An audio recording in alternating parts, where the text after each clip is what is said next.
do this all day.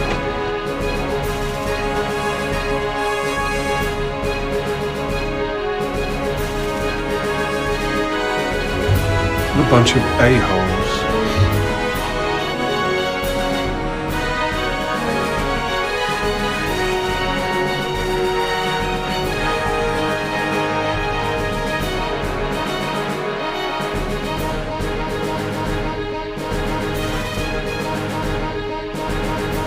Truth is, I am Iron Man.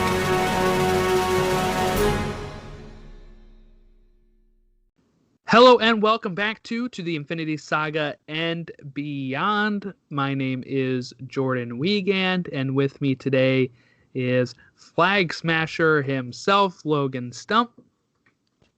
Jamie Vardy. Oh, that's the wrong podcast. For the people that don't know, that's a soccer player. And we have with me today as well oh man, I had a really good one for this yesterday and I totally blanked. This is so I'll give you the power broker himself, Matt Hartgrove. It's okay, I'm easily forgettable sometimes. I understand. It wasn't. Believe me, it's not you. Fins up to all fans. Yeah, we don't do a football podcast either, so that's another wrong one. We are talking the season or series finale of The Falcon and the Winter Soldier, episode 6, One World, One People, directed by Kerry Skoglund, written by Malcolm Spellman and Joseph Sawyer. It premiered April 23rd, 2021 on Disney Plus. And the synopsis is, as the Flag Smashers escalate their efforts, Sam and Bucky take action. Logan, as you're always the first one to go here, your initial thoughts on the series finale of The Falcon and Winter Soldier. It was a good ending. I really enjoyed the storyline the whole time. I enjoyed the characters and just the progression that they go through, and then seeing Sam grow throughout the whole episode, and then also throughout the series. This is I mean, they seem to really knock it out of the park with a lot of these, and I know with Marvel and some of these characters, it's just continuing storylines. So, no, I really enjoyed this episode. I really enjoyed the series. This was just kind of like that nice salute to what is to come with the rest of them, and we got some news on that. So, yeah, it was really excited to wake up and watch that and get to go through and look at all the things that I guess Bucky goes through, and Sam, and finally wrapping up some of those storylines that they were dealing with post-snap and everything else. So really excited for what's to come and see where these characters go, because it doesn't look like it's the end for them. So, Matt, your initial thoughts on the series finale of The Falcon and the Winter Soldier? I liked it. I enjoyed the episode. I thought it wasn't my favorite episode of the series. I think the middle of the series had better episodes than the end. Yeah, I think mine's still number 3. I think. Yeah, I think 2 and 3 were some of the better ones in terms of episodes, but I think it ended well. I always kind of felt like I was missing something, or like I just felt like the ending missed something. It just didn't feel complete while I was watching it, and I was kind of like, okay, like kind of rushed through, or some of it kind of felt kind of rushed at the end again, similar to how I actually kind of felt about WandaVision. Was the buildup was really great, the transition toward the end was really great, but it felt like they didn't have enough episodes to end it how they could have, or maybe a little bit more detailed and not as rushed. But yeah, it was great. I thought the fight scenes in this episode were probably the best of the series, though. The first like 3/5 or maybe even 4/5 of the episode, probably the best fight scenes, which I know we'll go into, but it was good. It ended well, and it definitely, like Logan said, like it does set you up for these characters in the future, especially one of them who wasn't one of the main characters, that we'll obviously get to at the end as well. Yeah, this was I really enjoyed this one too. I agree that I think if it had done another 5 to 10 minutes, it could have been one of the best episodes of the show. I just think one of the things I know that's really sticking out to me as something I really wanted to see more of was Bucky making his amends with Yori. I wanted to kind of see that conversation, but it kind of gets cut short and he gets out of the house. I'm not sure if there's more to that conversation at all, but it just seemed kind of like fast forwarded there. But I really enjoyed this this episode overall, and very shocked to have seen a lot of people hate this episode, or saying that it is that I've just seen a lot of hate towards this episode. Like Rotten Tomatoes for this episode is at 59%, and I don't really get it. I don't like Rotten Tomatoes because me neither. Yeah, they get some things right, but I always think they base their grading off of like a typical scale of what you would expect, like award winning, especially like TV shows on there. Like, yeah, if you look up TV shows on there, they usually don't have as many reviews as movies. So it's like the similar thing as to why you don't see like Star Wars win awards, is because not. Yeah. I mean, they're great movies, but they're not up to the scale of like reviewers and what they want out of it and the deeper there's just so much to those that I just don't like those like companies or websites or whatever. Yeah. But yeah, so people have been kind of really going at this episode and saying that it's, tainted the whole series and stuff. But I don't see that. I really did enjoy this episode a lot. And look, the episode really kicked off great. Well, let's get into that, I guess. We have, at the previous episode, Sam opens up the case that Bucky gave him from the Wakandans, and it's a new Captain America suit, and you don't see him fully in it until he comes like bashing through the glass of the office building where they're holding the vote. Carly waits for him to kind of arrive before she tells her people to go ahead and do their thing. And, then they don their mask and they throw some smoke bombs or whatever. And Bucky runs into Sharon down on the streets. So they're teaming up. And then we get Sam in this.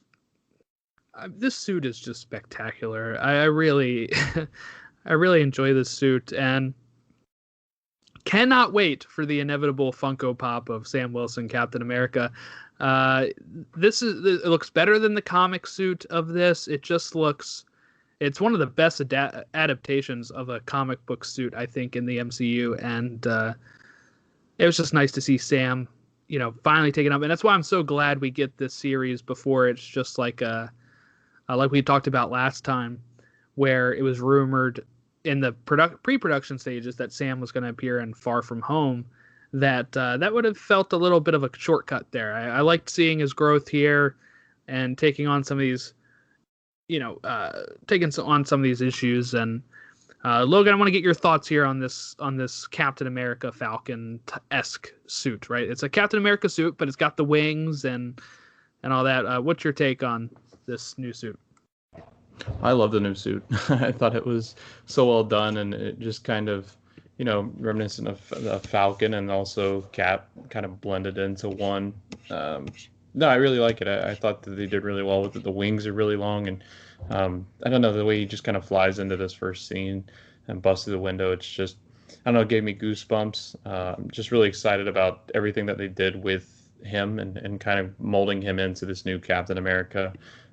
Which I know we'll get into a little bit more, but it did. I like you said, Jordan. I'm looking forward to the Funko because it's a really cool suit, and I can't wait to see what it looks like on a Funko Pop. Just because it's probably one of my favorite suits that they did with Marvel. I just like the colors and the wings, and then kind of the face masking around his head. So I really enjoyed it, and plus the shield goes with it. So yes, right on the back. Yeah. And I'll just say too, like, I was never a big fan of Falcon's suit in the MCU. It's just kind of like red and gray. In the comics, it's red and white. It's not like mechanical either. But this is like a huge step up from his regular Falcon gear, which is kind of like generic. Oh, it's gray with little red stripe or whatever. Like, I think that this is a huge upgrade. Matt, did you have any thoughts on seeing Sam Wilson as Captain America for the first time?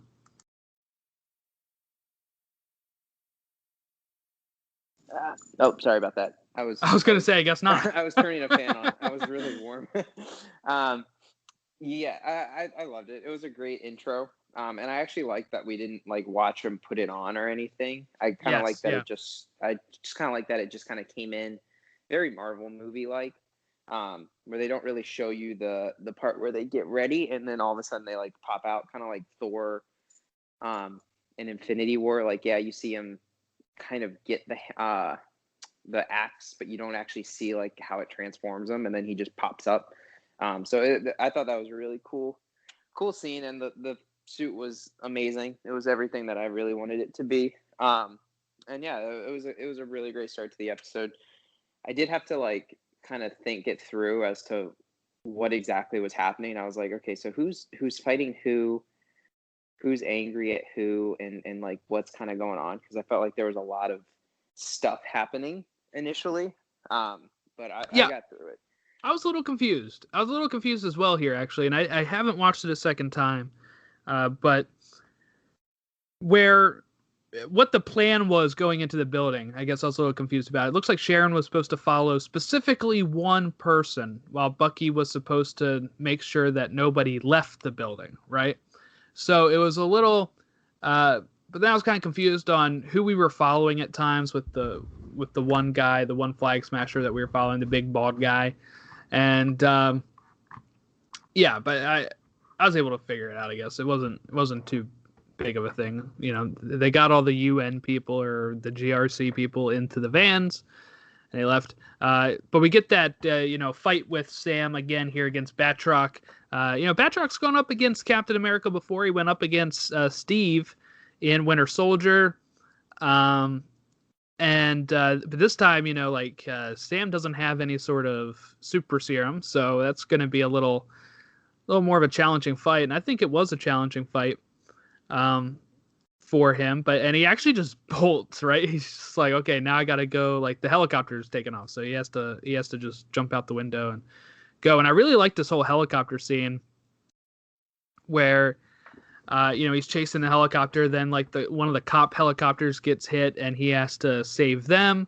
And then, Red Wing is searching to see if anybody has flight training, doing background check, I guess. And then him being able to communicate with that lady to have her ready, stand by. And I just really like that whole scene. I thought that was a cool action sequence, and it's showing him, he trying to save people. Right. And that's, what Cap does. And he's going to do that. And that was really cool. And then we get, Carly is on the streets. She's starting to lose her followers a bit.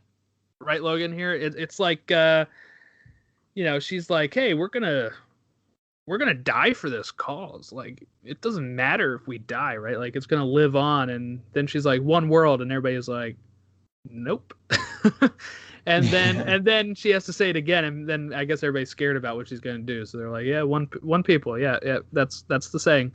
What was your take here on Carly losing the rest of these flag smashers, it seems? Kind of reminded me of like when Voldemort becomes vulnerable and all the Death Eaters like, yeah, we're done. Like, I don't want to do this anymore. I think it's part of that too. I think it's like seeing Captain America and being like, oh well, he's here, and Bucky's here, and looks like John Walker's here. So this doesn't look like a battle that we're necessarily going to win. And I think that she kind of felt it some too. So maybe they felt it off of her. But yeah, she's. I love that they just kind of abandoned ship, because it's prototypical of people that are just followers for reasons. Once the going gets rough, they're quick to jump ship because they know that they're probably in a bit of trouble if they continue to follow the cause that probably isn't going to work out in the end. Yeah, and then we get another fight scene here where Carly is tracked down by John Walker. So points to me for getting that right last week. And his little rinky-dink homemade shield that starts getting dented up when the super soldiers are punching it. And man, he's about to get like killed before Bucky saves him. But before that, Carly says to distract Bucky, like give him somebody to save, right? So they light the trucks on fire, at least one of the trucks. And there's like this weird claw mechanic that is like locking the doors that the bald guy put on. I'm not really sure what that was made out of or what kind of tech that was, but it like makes it so they can't escape, right? So they can't open the doors themselves, I guess. And Bucky has a real hard time kind of breaking that off. But once he does, then he goes and John Walker's about to get hit in the head with like one of those meter, like parking meters or whatever, and Bucky just comes in and saves him. And I really liked, Matt, the turn here for John Walker. He's a little bit more respectable this episode. I think he understood he'd kind of messed up. He's trying to make his amends by, bringing Carly down, but he also didn't get in the way of Sam as Cap or Bucky being there. What was your thoughts on John Walker in this fight? I liked him in the fight. I think it all began. He obviously went in there with intentions of beating up Carly, probably killing her at that point. But I think the line where she says, like, people die that don't matter or something. And then like, he's like, so Lamar's life didn't matter. So he was like, Lamar didn't matter to you or something. And then she's like, not for our cause. And I was like, I felt like that was a turning point in terms of him in the battle. I felt like that was the moment where he realized that he needed to be with them, with Sam and Bucky. And I know he doesn't particularly like them, but I think I don't think they were ready for him to be, super serumed up and to an extent, because he actually was. I thought he was one of the more impressive ones in the battle. Like he was beating up a good portion of them. I think they kind of like was like 3 or 4 on 1 at one point, because you had Sam dealing with the helicopter and you had Bucky dealing with the on fire van, and so he was kind of just the lone one. But he was probably, in a sense of the episode, I think he was one of my favorite characters in the episode. He was probably my second favorite behind Sam in the episode, slightly on a tie with Bucky, which we'll get toward the end, because I like how his characters. I like how he ended his character on the show. But I was impressed. I was very happy with how they handled him at the end, and I also thought they set him up really well at the end for stuff that we had talked about previously with the I forget what they're called. You Thunderbolts, yeah. Yeah.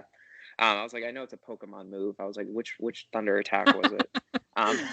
Pikachu Thunderbolt.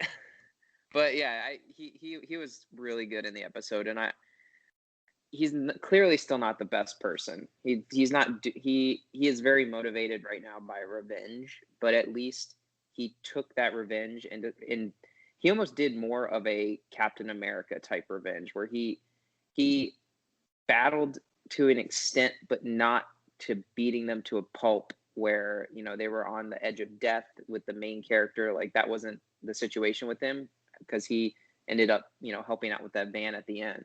So I like that they gave him a bit of a bad, like an anti-hero type of situation, but they also made him have a little bit of a Captain America type feel, which I just think made his character bearable at the end after the last 2 episodes. Yeah, I thought that's interesting where you said you thought the turning point was, because where I was really thinking is like, and I guess this is after that. So yours could be the actual turning point.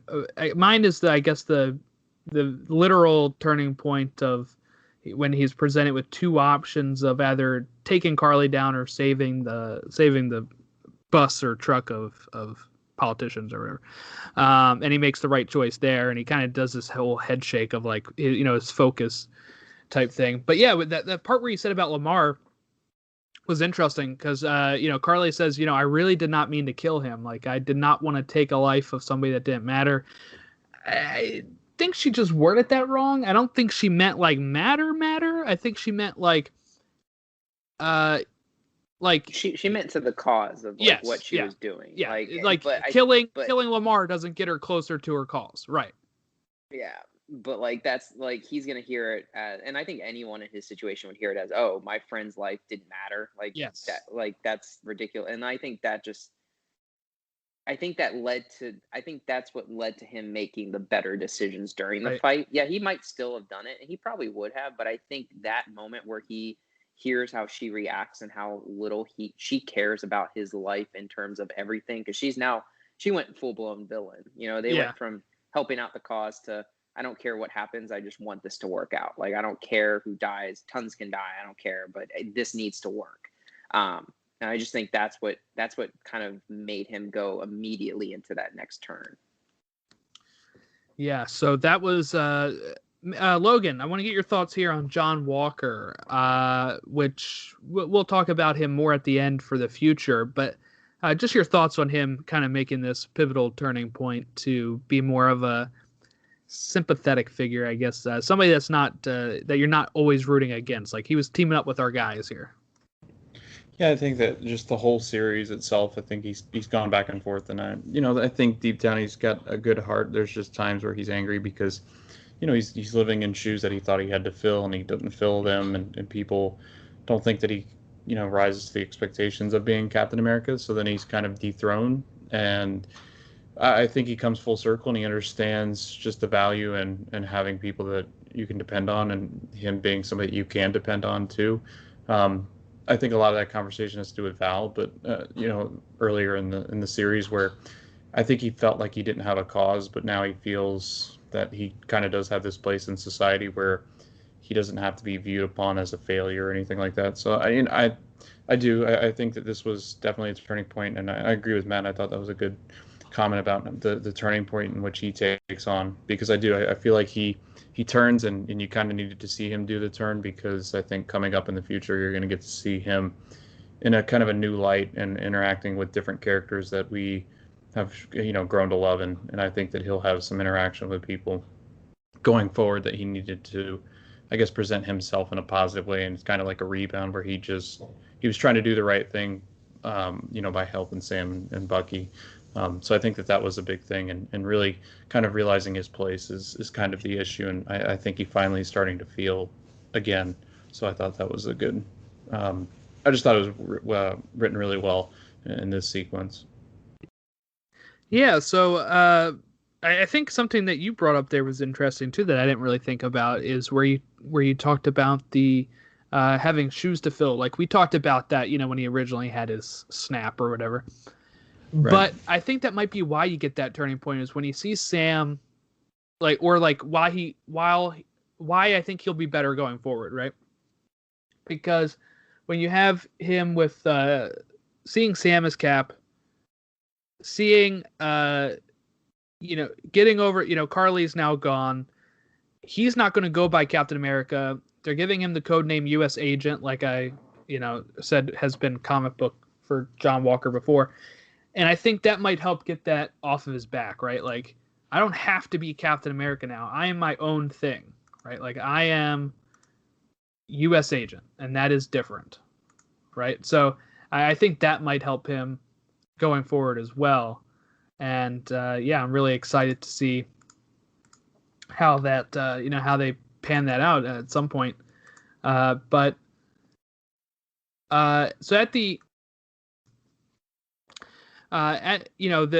he's trying to get the car of the politicians back on the road, and Carly, right, starts fighting him and drags him down to the bottom of the pit of the construction zone, where Bucky already is facing off against I forget his name.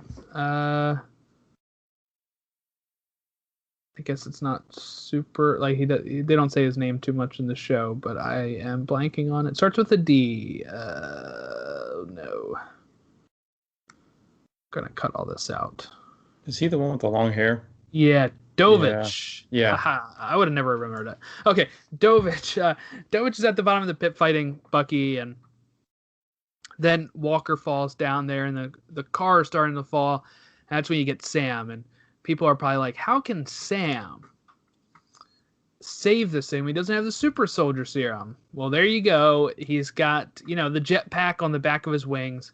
He's even got little red wings that can pop out and attach itself to a surface with the wings. So I thought that was super cool to see that. And this is like kind of like his coming out party, right? Like he gets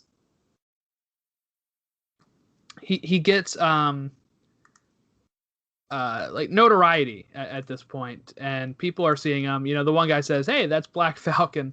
I don't know if it's the same guy who's called him that before, because that was in Baltimore. So I'm not sure where exactly this guy's in New York. But we get that, and somebody's like, "No, that's Captain America." He's got the Captain America stuff on. People are starting to notice this is our new Captain America. And this is somebody that they're already familiar with. Somebody that knew Captain America very well, so I think that is something that goes hand in hand with it as well. And we get the reveal in a second here while everybody's running away from, Sam and Bucky and stuff, as Carly starts running away and everybody starts running away. Sharon catches up with Carly. And it's revealed that Sharon is the power broker. So I do want to give props to both of you, because I think both of you called this in episode 2 or 3. Episode 3, I think. Yeah, something like that. Maybe. It felt super easy. Like, yeah. Well, I guess for me, part of it was like I didn't think it made sense because of her like taking out her own people that were going after them. But I guess she was just trying to keep her cover. I don't know, with the guys.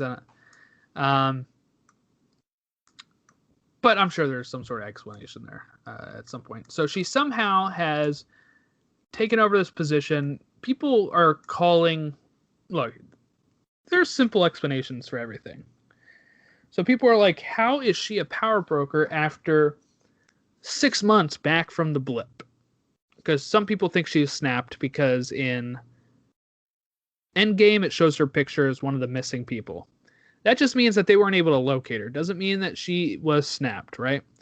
2, people are like, well, Zemo knew the power broker or heard of the power broker and was doing business with the power broker before Civil War. So what is she doing there? That wasn't her. It's a mantle that gets passed down. There's been multiple power brokers in the comics, and I would assume that maybe the original power broker got snapped and she filled in that void, or when she ran away after Civil War, something happened where she was able to step into that void and become the power broker. For me, I think that all that makes sense. It's not too big of a stretch to think that has happened. It is a huge 180 for the character that we met in Winter Soldier and Civil War, but there's been a time gap here. She feels betrayed by her friends and her nation. She still kind of does the right thing by coming here and trying to, face off with Carly. Sam, Carly shoots her. Sam comes in and he's, trying to talk Carly down. They have a fight, and it seems like Carly is about to kill Sam, and Sharon kills her. Logan, I want to pitch this question to you. Was this Sharon covering her tracks so Sam doesn't know she's the power broker, or was this her actually saving Sam's life here? Covering her tracks, especially because at the end, you get an interesting scene with the end credit, and I think that gave it away. I think that lets you know that he was better off knowing that she wasn't the power broker. And I don't know what her role is necessarily going to be with the power broker, if it's just kind of dark dealings that she doesn't want him to know about. But I think that it definitely is something that she tried to keep hidden, and I think the only way to kill it, and there's like that moment where they're like staring at each other, almost like Sam's going, "Why did you do that? I don't understand why you shot her." Because we had her, she was down, she was out. I don't understand why you had to kill her. Because I guess that's never been Sharon's thing. I think that was definitely a hint and foreshadowing for what is to come with her as the power broker.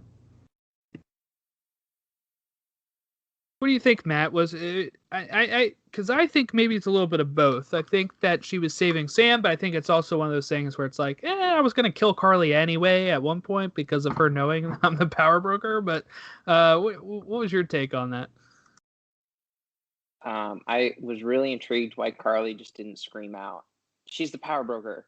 Like I was like waiting for her to say it because I was like, I don't know if that would have changed the situation, but I was like, why don't you just like, that happens in like movies all the time. Like they never just like, she's like trying to explain it. And I was like, just say, like, I don't know if that would have changed it clearly. Cause that was the part I didn't, that was the part I was trying to figure out with the whole episode was who's like kind of battling who, like who's Sharon really battling? Cause she hired the French guy or whatever he was.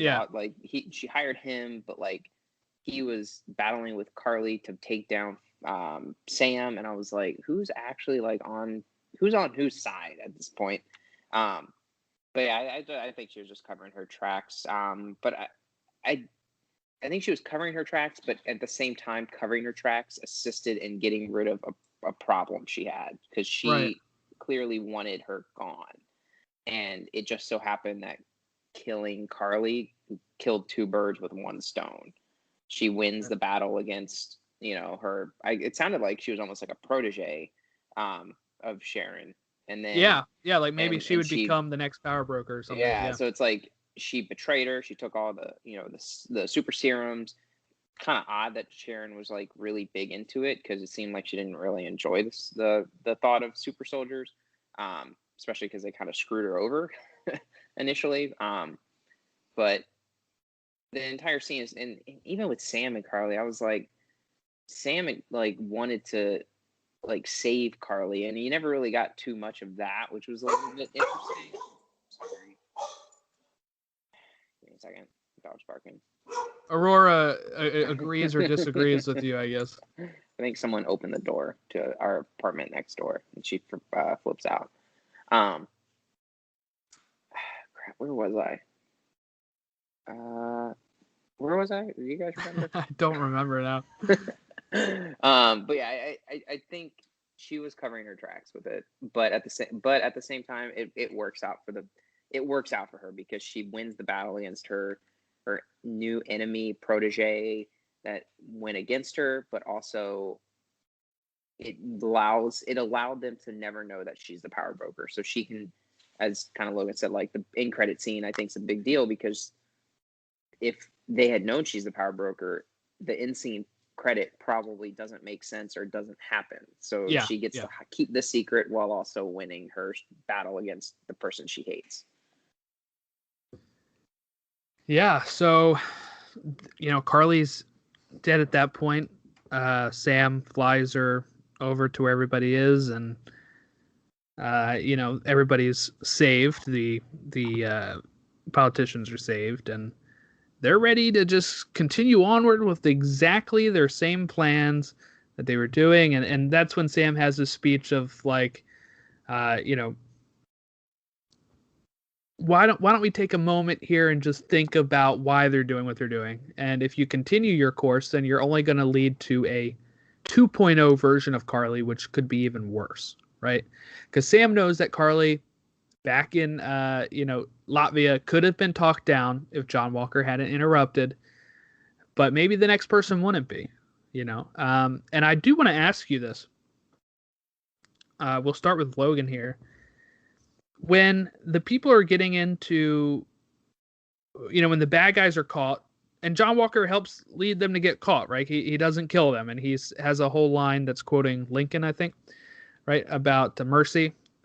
And you get a moment where they're putting him away to get to the raft.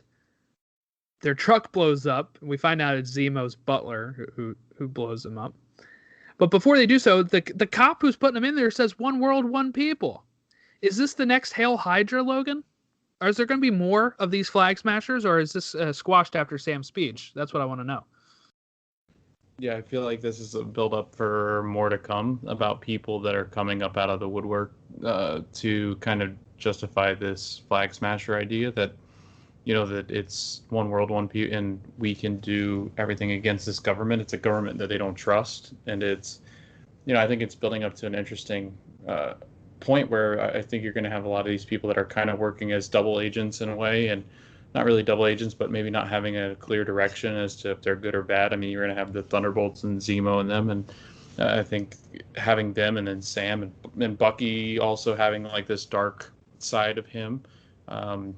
No, I think it's setting up definitely for more of like an uprising. I think you're going to get more of these villains that kind of come through and really emphasize the fact that like it's them against this world that seems to be oppressing them for so long, and that the only way to beat it is to beat it down. So yeah, I think that's going to get really interesting, and I think that the way Sam always goes about this, like, I believe in what you think, but I don't believe in the way that you're doing it. So that's always was an interesting line to me, that Captain America would be saying that this like belief that the world isn't going in the right direction, and that there should be an uproar, but they've got to find a better way to do it. But I think it's going to splinter off and give these other people a chance and a platform to kind of come out of the woodworks and the shadows of hiding, and just come out and really just kind of run the world. And I think that's might be where Sharon has the advantage working with some of these people. So I don't know. It's definitely got me questioning what's going to be next, and whose villains are we going to get, and what does each of these next projects set up for. Maybe Loki sets up something where they're going to have kind of somebody come out of that time frame in which he's using the Tesseract and stuff. But I don't know. It just was confusing that to me. Sam was so adamant about one world, one people too, but they weren't going to do it in the way that that Carly was doing it. Well, because I think you can kind of see where they're coming from, in the sense of, look, here's the question, right? The politician, the senator, I don't think he gets a name. I don't know. They call him senator.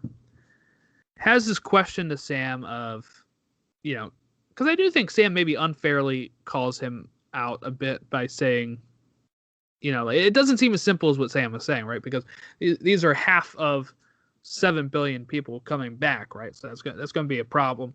But I think, the senator puts a question of, okay, so what if you come back and somebody's in your family home, right? Well, we can't just also kick out the people that have been there. Did they sign a lease? Did they sign a mortgage? How did that work? Who has the right claim to it? That's stuff that has to be figured out. We're only 6 months after the blip where everybody returns, that I'm not so sure everybody has that answer. We heard jokes of it in Far From Home where, where Aunt May is, wakes up or comes back and she's in her apartment, but somebody else is there, and it's played off as kind of like a joke. But Matt, what would you think would be the real repercussions of this? Like, I feel like there's, the snap is so detrimental to the whole world here. So I can kind of see where Sam's coming from. Is, look, we got to find some way to assist these people.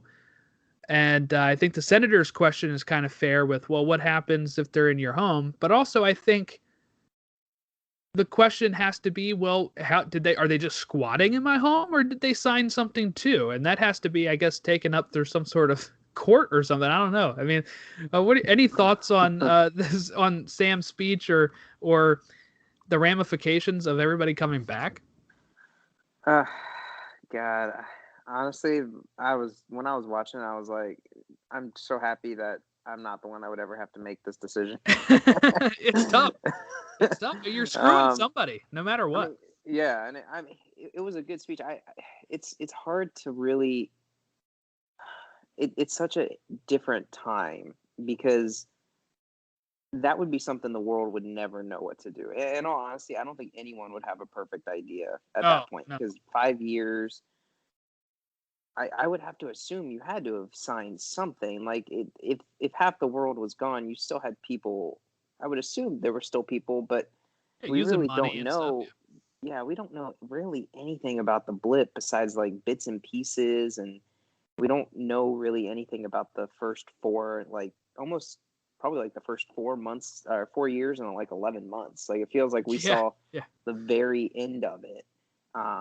Yeah, like So how long, Matt, do you give it before you sell somebody else's house? Like, is it like a year later? Yeah. You're like, I don't think they're coming back, so we got to sell this person's house now. Like, that's Yeah, what we don't know. and Sam's smart, like, and he knows that. I do think there's a way that they could figure it out. Have I thought of any ideas? No, because I just don't. There's no way I could ever like think of any, or especially in a situation that I don't. I'd like to believe we would never deal with in our world. So it's like a hypothetical that I feel like there's so many ways around it. I just think that the speech was important. I think for Sam because it really showed him taking that next step into being the Captain America role. It was very Steve. It was a very Steve Rogers Captain America speech, and it's just a situation where it's just so hard. No one's going to have the right idea. No one's going to be able to really figure it out. I think both sides of it have good points in terms of figuring something out, but also what do you do with the people that kind of didn't have this happen to them? It's not really fair if you just kick them out of a house that they possibly bought. I don't know. It was a good speech, but it's just a situation where I'm like, I'm glad that's definitely not something that you're glad I would ever want to be a part of. Yeah, yeah, that's too hard. Yeah, no, that is, I think, one of the problems of the snap from Infinity War is it's cool when they address it in real life, like seeing everybody come back in Far From Home or seeing like Monica come back in WandaVision. But when you're dealing with like political stuff of it, it gets real messy. You're like, I don't understand how this would ruin the world. This would ruin the world because, again, like how long do you give it before you sell somebody else's house? Then who has claim if they both come back? Who, to me, I feel like with the way that they were dealing, it's almost hypocritical. The way they were dealing with Sam's loan in episode 1, right? I feel like would be hypocritical to how they're handling refugees in this one, Logan, because in episode 1, Sam's trying to get money and they're like, well, you didn't have a job for 5 years, so we can't base anything off of that, right? So it's almost like you left, it's your fault, right? Even though it's an act of God. And then in this, it's kind of like, no, the original person who bought the house should have the house and we kick the refugees out. It's almost backwards, do you think? Or it seems hypocritical to me. Yeah. I mean, the whole thing, the way it's set up, and again, it has a lot to do with just trust and the people that are in the organization and in government. And I think Sam and dealing with all the racial issues and the blip and everything else that's going on with the whole system, it just, I don't want to cuss on the pod, but it seems what. It just, everything is in shambles. Everything is not going the way that they want it to go. And so, the whole system from top down, and kind of understanding, like, people have different reasons for power and want power and who gets power and that kind of thing. So I think the whole dynamic of just with Sam and him having to deal with just kind of like the racial issues and the racial aspects of it and kind of getting not a fair shake because of all the stuff that's gone down and, coming up out of the blip, how does that affect everything and how does that affect the world that they live in? And I think it's had a huge impact on it negatively and positively in different ways. But yeah, the whole thing's a mess. I don't get how it's become. So, I don't know how you would deal with it. I don't know how you fix it. Isn't it amazing though, when you think about it, you just think of how big this blip would have caused issues and that really that like 6 people or 8 people fixed it by going back. And it's like so crazy to think, like, it's like, whoa. Yeah. It makes you think about Endgame, like, man, they were not just bringing back their friends, but they also kind of created this whole disaster of everybody coming back. Society's shambles. Yeah. So it's a problem, but I'm sure everybody'd rather have their loved ones back, but it creates a lot of displacement for people, and it's tough. So we're going to move away from that because there's no right answer for any of these situations, really. Just treat people as humans is really all that Sam is asking for, and listening and engaging. is what people are asking for. But like we said, Zemo's butler kills the rest of the Flag Smashers, so maybe they're not going to be a big thing anymore. And also the politicians kind of reverse course due to Sam's speech. This is seen on TV. We see Isaiah Bradley watching. We see Torres watching overseas, I guess, or in a hangar, wherever he's at. And yeah, lots of people watching him give this speech as the cameras are right there. And this is, like I said, his coming out party. He is Captain America now.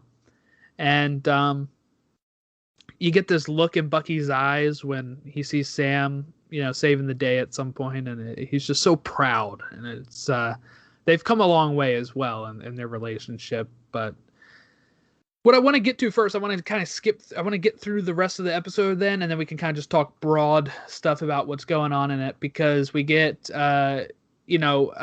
Sam goes visits Isaiah, says he has something to show him. And Isaiah Bradley realizes, I think he was kind of wrong with the stance he took with Sam about how, no self-respecting black man would want to be Captain America. And Sam has had this statue made in an exhibit for Isaiah Bradley, which doesn't go against Isaiah's wishes, really. Sam wanted to tell the world Isaiah was still alive. This doesn't really. This is kind of like a, no acknowledgement that he's still alive at this point. But, you get the statue, you get the story of him and the other people that were test subjects, and just a great move from Sam. And we kind of, I hope we continue to see this exhibit grow, because we've seen it all the way since Winter Soldier. And it's just so cool to see this Captain America exhibit in like the Smithsonian or whatever. And I wish that there was a real exhibit for this somewhere.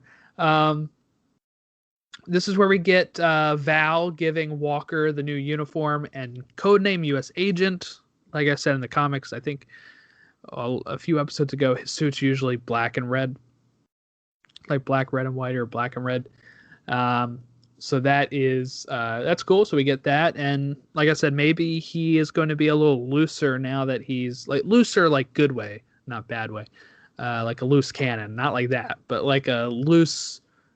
I don't have to live up to the Captain America name anymore. And then we get the end credit scene.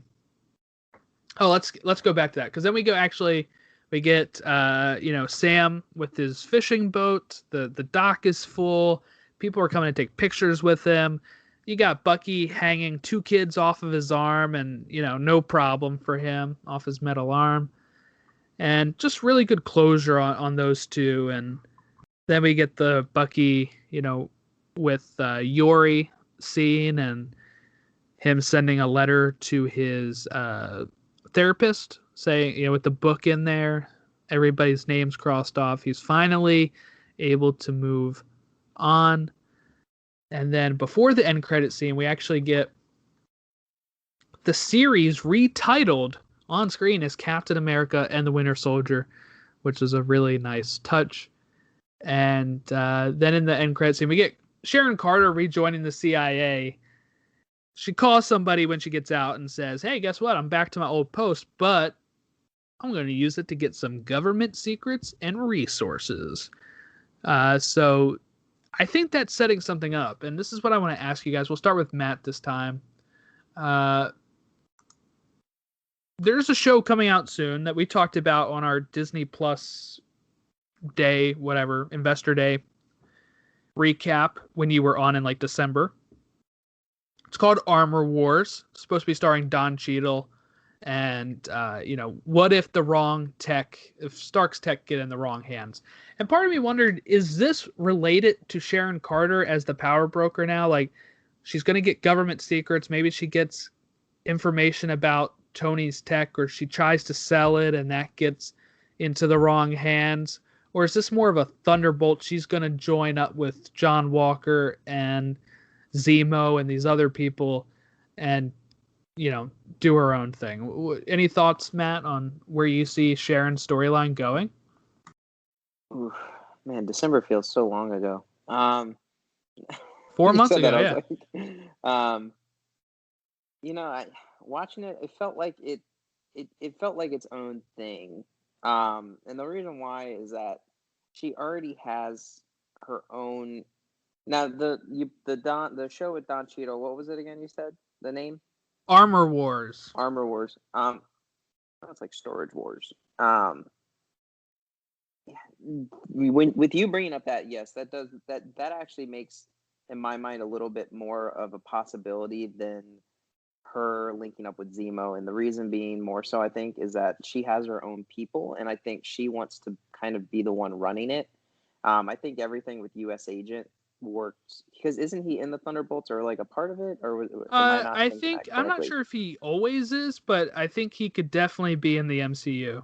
Yeah. Because the Julie Louis-Dreyfus, her character is supposed to. I think she works better with Zemo and the Thunderbolts based off of like her background. So it does feel more so like it. Could it be an Armor Wars? Sure, I think that definitely makes more sense than working with Zemo. But I also could see it literally just being something completely different and could honestly just be a part of Captain America 4 as like its own storyline, own villainry, own like backstory. So I would say if I had to rank it, I would say I think individual like plot line would be first, and then Armor Wars, and then possibly with Zemo and Thunderbolts would be how I would like rank it and what I think would be the most possible or least likely. Logan, any thoughts here on where Sharon's story goes from here? Yeah, I think she ends up in Iron Man 4, to be honest with you. That's it. No. Oh, is that for the billboard? Is that for the billboard out in LA that says "Bring back Tony Stark" in the MCU? Right. Yep, I think so. But no, I think that I think the Thunderbolts thing seems too easy, and Marvel never likes to go too easy. So I would guess that what Matt said, either setting it up for Captain America 4 or setting it up for the show coming out. Did you say Armor Wars, right? Yeah, that's Storage Wars. They go buy. They go to eat storage. Yeah, Don Cheadle's auctioning off stuff in Storage Wars. Oh, from Tony? God, that wasn't savage. Yeah. No, but yeah, I think that she's clearly got something going on. I think it's too easy to think that she would get involved with Thunderbolts, but I think that too that Thunderbolts is going to introduce a lot of new characters and stuff. So I don't think that they're going to use her as a mainstay on that show. I think it'll be more power broker and kind of getting involved maybe with the big bad villain or something like that will get either in another show or Captain America 4 seems pretty likely that she'd obviously come back with Cap being now Sam and Bucky being around. So I think that that's much more likely than maybe her getting a show that, that we think would be a good one as a power broker. I just don't see her being involved with the Thunderbolts. Captain America 4 begins with Bucky marrying Sam's sister. I'm for it already. And Sharon Carter as the power broker is trying to ruin the wedding. She kills Sam's sister. Little brutal. Revenge story. Little brutal. She kills Tony Stark's daughter. Oh, that's even more brutal. Sorry, Morgan. And then, so my thoughts are I think she's not going to be in Captain America 4. I think that would, you'd have to catch some viewers up, I think, on, she's bad now, like if they don't watch this show. I do think that maybe she would be part of Hawkeye, maybe Hawkeye, the show, or I could see that, definitely. Or maybe a future show that we haven't, maybe a future show that's not even, out yet, or maybe Armor Wars or something like that. We'll find out. But I think she's a little too small game for Captain America 4, unless if she's like a small part, and then they, I think they'll try to redeem her at some point. I don't think she's just going to be straight up villain all the time either. But yeah, so that's the end credit scene. There's only one. So let's talk about the Captain America 4 news. This came out like hours after the finale aired for the first time, that they're getting Marcus Spellman. He was the lead writer of Falcon and the Winter Soldier. And Dylan Musan, he wrote episode 5, Truth. And both of them are going to write the script for Captain America 4, which is not been announced is going to follow Sam, but I think the day that they announced it being the finale and he's Captain America and they get the guy who show ran the Falcon and the Winter Soldier is a pretty big indicator that this is going to be Sam Wilson as Captain America, and the fact that Steve Rogers is like 90 years old man, and actually probably like 180 in real person's years since he was frozen. Yeah, he's on the moon. And I'm really excited for this. This is like the first time we're getting a mantle passed down. And that I like that this is considered Captain America 4 and not just like Sam Wilson Captain America 1. Like they see this as part of the Captain America series. It's been passed down. That's a long title. They probably couldn't do Sam Wilson Captain America 1. That feels like a lot. Well, you know what, though? I will say that the comic book, I wonder what they will call it, because the comic book, there's been like a few comic book runs as him as Captain America. One of them is all new. Was it All New Captain America, I think? And then the other one was Captain America : Sam Wilson. So I do wonder what they'll call it, unless they'll just call it Captain America : something else, and the White Wolf, right? You get Bucky in there, maybe. That's a good question. Matt, do you think Bucky shows up in Captain America 4, or is he doing his own thing now? I think he shows up. I think he's a big character in the Captain America series, and I personally just think some characters you can't. It's like a situation where it's a character you can't really have a movie, I think, without him at least playing some role, just because of his importance to the story and the fact that he's still. It would be nice to see how he's handling himself after kind of making amends with everyone, to get like a little bit of a background and see how he's doing. I think him and Sam have a close enough relationship where I think if he needs somebody or he needs to go in to save something or battle a certain group, I fully believe Bucky is one of the first people he calls. So I do think he shows up in the next Captain America. What do you think, Logan, here? You think Bucky is Captain America 4 bound? No, I think he's done. I don't know. I just feel like that was his ending. I feel like Sam, no. But if you really think about it, I just don't see where his storyline could progress. I mean, maybe if you saw, I guess, Steve one more time, then Bucky could be hanging out with him. But I just don't know where his storyline would even fit in now, because he's made his amends. I think that he's happy he's no longer the assassin, nor does he want to be involved with it. So yeah, no, I think that this might be his swan song with the MCU, at least, if it's not some kind of special appearance or something where it's like a scene or two that he's hanging around. I just don't see where his storyline could necessarily fit into even bigger role. So there's a rumor that there's a Nomad show being made, and Nomad is another Captain America character. Steve portrayed Nomad at some point after he was not Captain America for a bit. And a lot of people thought that's where they were going with him when he disappeared at the end of Civil War without, being Captain America. And then somebody else took up the mantle of Nomad, but I don't think Bucky's ever been. But people were then speculating maybe if there is a Nomad show being made, it is Bucky becoming Nomad and kind of shaking the name the Winter Soldier, right? Because that's kind of a negative connotation of the Winter Soldier. So I think at some point Bucky has got to shake the name there and move on and be either Nomad or White Wolf or just somebody, another cool name. I don't know. But I don't think this is the last we'll see of Bucky. Apparently, he still actually has like 6 or 7 movies left on his contract. So we'll see.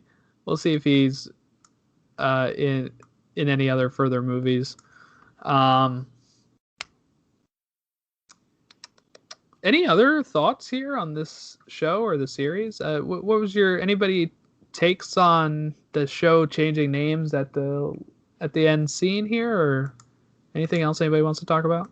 I thought it was dumb. Are you kidding me? Why would you change? I'm so confused now. I don't know what to call it. I mean, no, I really. Yeah, what are you talking about? Are you talking about Captain America: The Winter Soldier or Captain America and the Winter Soldier now? Yeah, like what are you talking about, dude? I don't even know what's happening. I don't even know. You confused my brain. Now I'm Guardians of the Galaxy with Iron Man in it and stuff, and so I don't know. It's all weird now at this point. The society's in shambles. Any other thoughts, Matt? You got anything wrap up here on Falcon and the Winter Soldier, Captain America and the Winter Soldier? No, it was a great show. I honestly I'm sad that I think it's like 7 weeks until Loki starts up. So yeah, Something June like that, 11th. yeah. June 11th. So we do have a break here where I guess I will just be catching up on any sort of news here because I think they pushed it back because they were worried about Black Widow moving from May. And then I think, or it, not, I don't know what their thought was, but I think maybe Bad Batch being on May 4th. They were like, we're going to have 2 kind of overlapping shows, so they wanted to push that back. Maybe. I didn't. Bad Batch on May 4th, May the 4th. Yeah, that's when they released. That's when they released season 7 of Clone Wars too. Yeah, those sneaky executives, man. But yeah, so I think that is. I think that's where we can kind of wrap it up. I really enjoyed this show. I think it'll be great to kind of rewatch this in like one sitting at a time. You know, it probably comes out to, without credits, 4 hours, 50 minutes, or 5 hours and some. It's short of 6 hours because not each episode is an hour. So I think you probably end up around 4:45 or 4:50 when we're looking at length here, which, you know, it's just a little bit longer than Endgame, really. So, and I have watched Infinity War and Endgame back to back in the same sitting, so it is possible to knock out this many hours worth in a row. So I'll be looking forward to that and adding these into my rewatches when we get there. So overall, really excited about Phase 4 of the MCU. I think there's been a lot of good stuff going on. I'm really excited to get the Loki, and I think I'm going to have both of you guys back on here for Loki if possible. And of course, the second episode of Loki comes out when I'm in Florida for Disney World, so I'm gonna have to like record that the same way we did Stoppage Time that one time, where I'm gonna have to watch it on my phone. Are you sure you're not in Florida right now? Because I ordered Moe's and it says Jordan is approaching. That's me. That's me actually. I was like, I'll just Bluetooth it with my Skype, and I'll just drive and do the podcast while I'm delivering Matt's food. I'm sorry, I only gave you a $2 tip, man. Yeah, I have kids to feed. I'm just kidding. I don't. I have puppies to feed. Please, more than a $2 tip. So yeah, I think that about wraps us up here. Loki, I think, is 6 episodes as well, and they might do a second season of that, supposedly. So this one, I think, was set up for a second season, but I actually think they were setting it up for the movie. So I don't think we get a second season of this show. But yeah, so thanks everybody for listening. If you want to follow us and give us your thoughts on the show, email us marvelplusrecaps@gmail.com. Twitter @TOInfinitySaga, Facebook.com/Infinity Saga Beyond. Give us your thoughts and theories on where Sharon Carter goes from here, and John Walker goes from here, and what is Bucky doing after this? Give us all your thoughts, and we will read them aloud on a feedback show if we get enough of those, or if I'm recording some news catch up that we have to do. But thank you, everybody, for listening, and have a great rest of your day. See you next time.